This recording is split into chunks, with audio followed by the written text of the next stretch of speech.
Top of the hour, let's begin with the updates coming in now that the peace deal has been signed. However, the in-person peace deal, which was expected to be signed yesterday in Switzerland, that did not happen. Now, President Trump, Donald Trump, who has recently met Prime Minister Narendra Modi after a gap of nearly 16 months on the sidelines of the G7 summit. He once again has praised Prime Minister Narendra Modi in an interview, calling him to be a great leader and a tough guy. As President Trump says that Modi was among the two leaders that he liked the most for their power, for their leverage, and also for the ability to get things done. And as I quote President Trump, he says that I think Modi is very good. He stays out of wars, which is smart, and he's actually the biggest India's leader, and he's a great leader, unquote. Let's connect with Matthew Foldy. He's a senior journalist joining us live from Washington. So good evening to you, Matthew. Thank you very much for joining us here on Times Now. Good evening to you, and good morning to you guys in India. Thank you. When we speak of President Donald Trump, yes, there has been ups and downs with regards to India's relationship with him. But one thing that has been consistent is how, he looks at Prime Minister Narendra Modi. That has been consistent. In fact, the recent meeting that happened on the sidelines of the G7 summit, where President Trump seems to be heaping praises on Prime Minister Modi.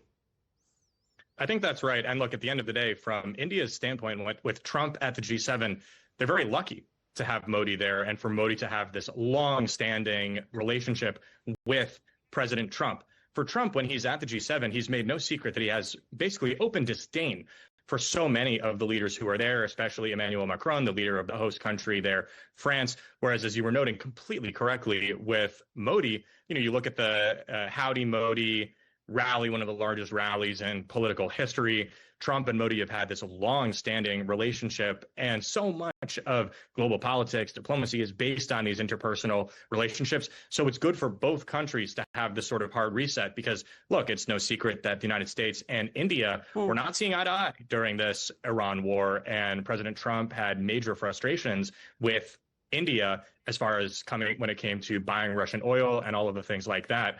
So now with the Iran war potentially sidelined, I happen to think it probably won't be sidelined because of Iran's addiction to funding terrorism. But if it does get sidelined, look, America and India can sort of get back to the tussle of the trade negotiations that the president is doing with basically every world leader right now, whether you're in India or Ireland. I think that came off pretty well as far as the trade deal is concerned, which is said to be in the final stages. But I believe the U.S. ambassador to India, Sergio Gore, has also praised Prime Minister Narendra Modi. And this is coming in, which he's quoting President Donald Trump, saying that President Trump was asked, who's the great leader? And the answer is Prime Minister Narendra Modi. Well, Matthew, because looking at the highlights there, what we are now, as far as you mentioned the war, India is not a direct party, but an indirect party. And we also share good relations with Iran.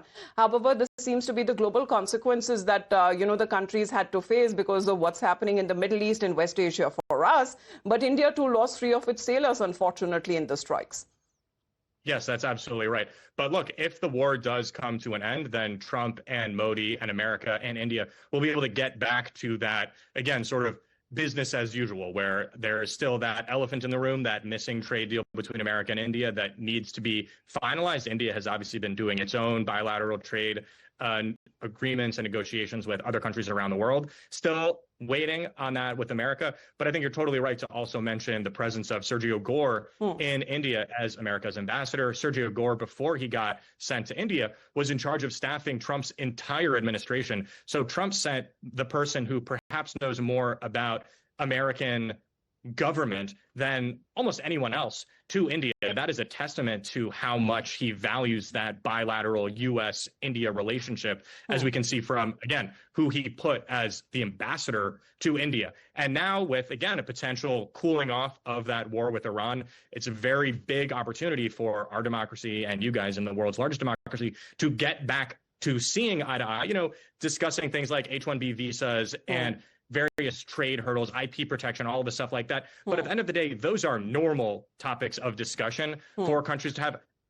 Normally, we don't have a global supply chain disrupting war to pile on to. Yes, but it's going to take time to fully recover, to go back to the time that it was before the 28th of February. So we have to wait for that because, yes, as I said, there have been global consequences. But I agree, Mr. Sergio Gore has played the role of a bridge between United States and India. Please to stay on with us, Matthew.